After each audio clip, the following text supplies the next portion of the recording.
जम्मू कश्मीर के कुपवाड़ा जिले में आतंकवादियों और सुरक्षा बलों के बीच भीषण मुठभेड़ में सेना का एक जवान शहीद हो गया है। सुरक्षा बलों ने कुपवाड़ा के गोगोलदारा बाग में कुछ आतंकवादियों के मौजूद होने की जानकारी मिलने के बाद सेना ने वहां तलाशी अभियान शुरू कर दिया था। इसी दौरान आतंकवादियों ने उन पर स्वचालित हथियारों से अंधाधुंध गोलीबारी शुरू कर दी। उच्चतम न्यायालय ने शिरोमणि गुरुद्वारा प्रबंधक कमेटी विवाद पर यथास्थिति बनाए रखने पर कोई आदेश पारित करने से इनकार किया है, लेकिन अदालत इस मुद्दे पर गुरुवार को सुनवाई करने को राजी हो गई है। शिरोमणि गुरुद्वारा प्रबंधन कमेटी ने मंगलवार को उच्चतम न्यायालय में हरियाणा में सिखों के लिए बनाई गई अलग प्रबंधन कमेटी के खिलाफ याचिका दायर की थी। हरियाणा के याचिकाकर्ता हरभजन सिंह ने अपनी याचिका में कहा है कि SGPC एक्ट में बदलाव का अधिकार केवल केंद्र सरकार के पास है।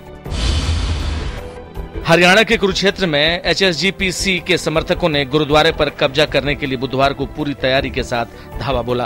गुरुद्वारे के बाहर तैनात पुलिस ने उन्हें रोकने की कोशिश की तो मामला बिगड़ गया। इसके बाद पुलिस और HSGPC के समर्थकों के बीच जमकर झड़प हुई। पुलिस को उन्हें काबू में करने के लिए लाठीचार्ज करना पड़ा और पानी की बौछारों का सहारा लेना पड़ा। फिलहाल पूरे इलाके में तनाव बना हुआ है। उधर HSGPC ने कैथल के गुलाचिका के ऐतिहासिक गुरुद्वारे पर कब्जा कर लिया है। नेशनल हेराल्ड मामले में कांग्रेस अध्यक्ष सोनिया गांधी और कांग्रेस उपाध्यक्ष राहुल गांधी को बुधवार को पेशी से राहत मिल गई। दिल्ली उच्च न्यायालय ने इस मामले में अगली सुनवाई तक निचली अदालत में व्यक्तिगत पेशी से राहत दे दी। अगली सुनवाई 13 अगस्त को होगी। इस मामले में दिल्ली की पटियाला हाउस कोर्ट ने सोनिया गांधी और राहुल गांधी को 7 अगस्त को पेश होने को कहा था। पुणे के पास मालिन गांव में हुए भूस्खलन के मद्देनजर केंद्र सरकार ने कहा है कि भूस्खलन के कारणों की जानकारी के लिए एक विशेषज्ञों का दल भेजा जाएगा। केंद्रीय पर्यावरण मंत्री प्रकाश जावड़ेकर ने लोकसभा को बताया कि भूस्खलन के कारणों को लेकर राज्य सरकार से भी एक रिपोर्ट तलब की गई है। उधर महाराष्ट्र के मुख्यमंत्री पृथ्वीराज चौहान ने कहा है कि इस दुर्घटना के बाद पूरे राज्य का पूर्ण अध्ययन किया जाएगा ताकि उन गांवों की पहचान की जा सके जिन पर प्राकृतिक आपदाओं का खतरा है। तमिलनाडु विधानसभा ने धोती विधेयक को पास कर दिया है। इस विधेयक में ऐसी कंपनियों, क्लबों, रेस्तरां, शॉपिंग मॉल, होटलों, सभागारों और स्टेडियम का लाइसेंस रद्द करने और उन्हें दंडित करने का प्रावधान किया गया है जो धोती पहनकर आने वालों को अपने यहाँ घुसने की इजाजत नहीं देते। विधेयक में इस कानून का उल्लंघन करने वालों को 1 वर्ष के कारावास की सजा और 25,000 रुपए का जुर्माने का प्रावधान है।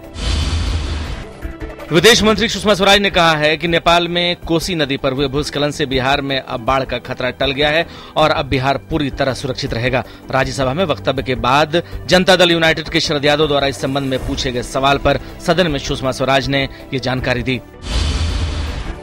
सरकार ने कहा है कि पश्चिमी अफ्रीका में इबोला वायरस से फैली बीमारी को देखते हुए देश में उसकी रोकथाम के लिए सभी संभव उपाय किए जा रहे हैं। बुधवार को लोकसभा में स्वास्थ्य और परिवार कल्याण मंत्री डॉक्टर हर्षवर्धन ने कहा कि हालांकि भारत में इबोला वायरस के मामलों का खतरा कम है, फिर भी बाहर से आए वायरस के किसी भी मामले से निपटने के लिए तैयारियां पूरी कर ली गई हैं। रुपए में भारी गिरावट आने और कमजोर अंतर्राष्ट्रीय संकेतों की वजह से बाजार 1% गिरा। सेंसेक्स 243 अंक गिरकर 25,665 और निफ्टी 74 अंक गिरकर 7,672 पर बंद हुआ। मिड कैप शेयर करीब 1% गिरे। बिहार से बीजेपी सांसदों ने बुधवार को प्रधानमंत्री नरेंद्र मोदी से मुलाकात की। इस दौरान प्रधानमंत्री ने राज्य में पार्टी के विभिन्न मुद्दों पर सांसदों से चर्चा की। पश्चिम बंगाल के राज्यपाल केसरीनाथ त्रिपाठी ने बुधवार को प्रधानमंत्री नरेंद्र मोदी से मुलाकात की। आधिकारिक तौर पर इसे शिष्टाचार भेंट बताया गया है।